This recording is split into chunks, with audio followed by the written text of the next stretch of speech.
Hai,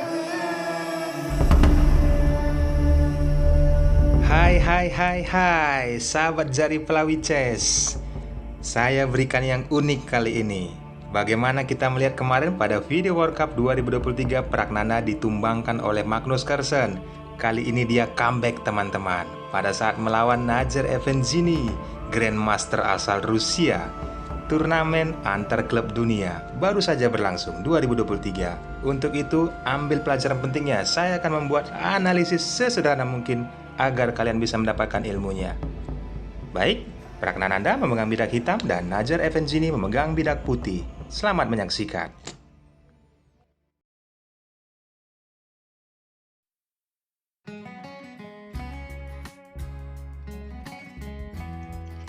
Nazer Evgenii memulai dengan pion E2 langkah dan Pragnananda menaikkan pion E2 langkah kembali. Putih kuda ke F3 dan hitam menaikkan kuda ke C6. Setelah gajah dinaikkan ke B5, terjadilah pembukaan Ruy Lopez di papan. Teman-teman, kalian harus perhatikan pada saat Nazer Evgenii menyerang Pragnananda, dia bertahan dan membalikkan keadaan. Untuk itu, setelah Pragnananda menaikkan gajah ke C5, di sini Nazer Evgenii mulai melancarkan aksinya, menaikkan pion C1 langkah. Apabila teman-teman mengamati setelah hitam menaikkan kuda ke E7, lalu putih menaikkan pion mengajak pertukaran sekaligus mengancam posisi gajah, tentu saja hal ini disambut oleh Pragnananda. Setelah pion mengancam posisi gajah, Pragnananda menaikkan dan posisi skak. Lalu ditutup oleh gajah. Langkah berikutnya terjadi pertukaran perwira. Karena jelas di sini posisi Pragnananda hanya berusaha bertahan dengan pembukaan Ruy Lopez, teman-teman. Bagaimana kita melihat dengan kondisi pion dia dinaikkan 2 langkah mengajak pertukaran, Evgenii mengiyakannya, teman-teman. Karena apa? Dengan kondisi pertukaran pion tersebut, jelas posisi jalur E sudah tidak ada lagi pion yang menghalangi. Nah, setelah menteri pukul pion, langsung Evgenii menaikkan kuda dan mengancam menteri. Kemana? Lari Pragnananda, penempatan ke E6 sekaligus skak.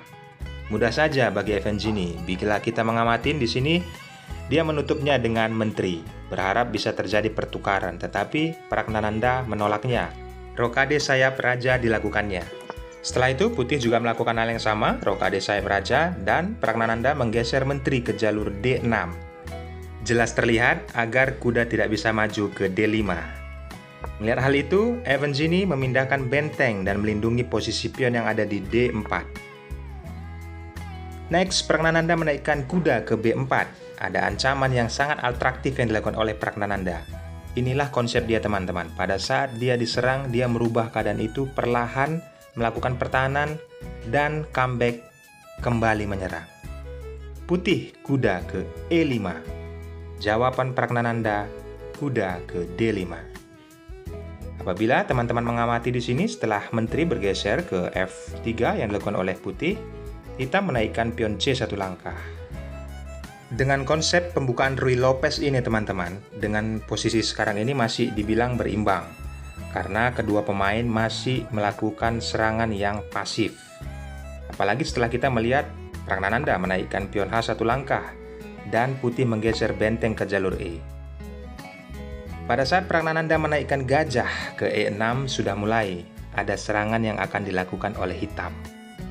Di sini putih diberikan pilihan apabila menukarkan kudanya melakukan penyerahan permainan.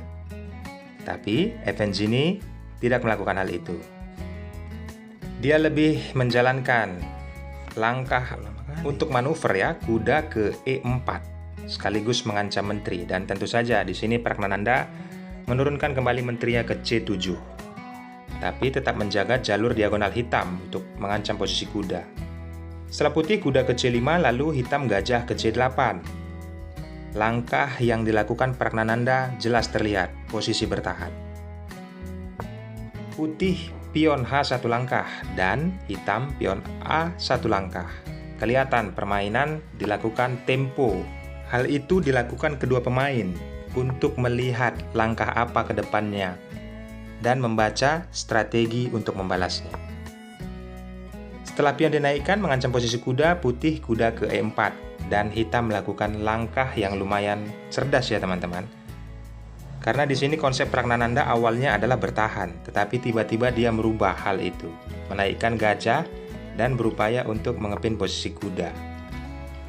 Setelah putih kuda ke G3, lanjut hitam benteng ke E8 mengambil jalur E. Putih juga di sini masih terlihat manuver benteng ke jalur C1 dan menteri naik kembali. Langkah berulang dilakukan oleh kedua pemain. Jelas terlihat setelah kuda kembali mengancam posisi menteri dan menteri mundur kembali ke C7. Langkah perubahan dilakukan oleh Evanzini menaikkan gajah ke A4 dan Pragnananda menjaga posisi pion gajah ke D7. Setelah putih menteri ke G3, di sini dia teman-teman. Langkah krusial itu terjadi. Ada persiapan untuk ancaman skakmat di G7 nantinya. Benteng mendouble dengan menteri ke jalur C dan putih kembali lagi menteri ke F3. Teman-teman pasti bertanya, apa yang mau dilakukan oleh putih dengan kondisi seperti ini? Kuda menumpuk sudah berada di depan, tetapi tidak melakukan serangan. Itu tidak bisa dilakukan teman-teman, karena posisi pertahanan yang dilakukan oleh Pragnananda itu sangat ketat. Makanya setelah dia menaikkan pion F, satu langkah mengancam posisi kuda, Evanzini langsung menyederhanakan permainan, menukarkan kuda dengan gajah. Setelah hitam pukul gajah, lihat manuver kuda dilakukan oleh putih ke G3. Persiapan untuk menteri nantinya ke H5. Bisa kita ambil pelajarannya di konsep ini teman-teman. Ada ancaman skakmat nantinya di G7, keinginan dari putih. Hal itu diketahui oleh Pragnananda. Maka langkah persiapan untuk menjaga hal tersebut dilakukannya untuk langkah ke depannya. Menggeser raja ke jalur H8. Setelah putih kuda H5, lalu hitam menteri D6. Dan tujuan putih sudah tepat di sini.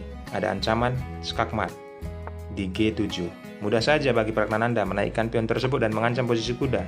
Satu persatu perwira dipukul mundur teman-teman. Setelah kuda, kali ini menteri yang harus mundur. Menteri ditempatkan ke F3, lalu hitam melakukan langkah atraktif kembali. Lihat bagaimana Pragnananda mengkonsep posisi bertahan menjadi posisi menyerang. Itu dibangunnya dengan strategi yang sangat tinggi. Walaupun di sini terlihat menteri diancam, lalu dia langsung melakukan pertukaran menteri. Apakah disambut dengan posisi seperti ini? Evanzini menolaknya. Menteri bergeser ke D3, lalu hitam menggeser benteng ke jalur D8. Tujuannya mengepin posisi menteri. Jadi teman-teman, dengan saya memberikan penjelasan seperti ini dari setiap langkah yang dilakukan oleh kedua pemain, kalian harus ambil ilmunya pada saat kalian nanti bisa bertanding di online ataupun dengan teman kalian. Next, setelah hitam menaikkan kuda ke F5, lalu putih menaikkan posisi pion satu langkah mengancam posisi menteri, dan menteri mudah saja mundur ke C7. Setelah putih menteri F3, lalu hitam benteng E8. Dan pada konsep yang dibangun oleh Evanzini menaikkan raja ke G2 menghindari ancaman skak yang dilakukan oleh hitam. Setelah hitam benteng E7, dan di sini putih menggeser kembali menterinya ke D3 teman-teman. Apa yang diperbuat oleh putih sehingga dia melakukan serangan tiba-tiba harus bertahan. Next, Pragnananda menaikkan pion dan itu tidak bisa dimakan teman-teman. Apabila dimakan maka kuda mencakar menteri dan raja. Hal itu diketahui Evanzini, tentu saja kalian juga bisa melihatnya teman-teman. Langkah aslinya putih kuda C3. Apa yang dilakukan oleh Pragnananda setelah langkah tersebut? Ambil pelajaran pentingnya teman-teman. Langkah ini berubah semuanya. Yups, kuda ke E3 seolah-olah memberikan gratis, bisa dipukul oleh pion atau benteng. Tentu saja di sini Evanzini memukulnya dengan pion. Apa keuntungan dari ini semua teman-teman? Kalian juga bisa tahu apa yang dilakukan oleh hitam untuk langkah berikutnya. Kalian bisa pause videonya. Yups, benar sekali. Apabila kalian memikirkan menteri pukul pion, itu yang dilakukan oleh Pragnananda. Skak dan raja bergeser ke H1. Langkah berikutnya apa? Yups, menteri ke F2. Lalu benteng berusaha melindungi. Jalur G. Datang kuda posisi skak. Apa langkah berikutnya? Kuda dipukul dengan benteng, benteng dipukul dengan pion. Ada ancaman skakmat dan di sini Nazar Evanzini menyerah. Apabila kita lakukan langkah berikutnya, seperti inilah yang bisa kalian lihat sekarang kondisinya. Menteri ke E2. Lalu pion maju dan berubah menjadi monster. skakmat tidak terhindarkan. Raja putih mati konyol. Tetapi apabila kalian mempunyai alternatif yang lain, tidak menteri yang ke E2, anggaplah benteng yang ke G1. Jika itu yang dilakukan oleh putih, kalian saksikan sendiri, saya tidak tega. Ambil pelajaran pentingnya, dan jangan lupa tombol like, comment, subscribe bagi yang belum, yang sudah, saya ucapkan terima kasih. Banyak dari kalian teman-teman yang nonton tapi belum subscribe, ayolah. Kalian dukung channel ini agar bisa berkembang. Akhir kata, saya ucapkan thanks and God bless. Bye-bye.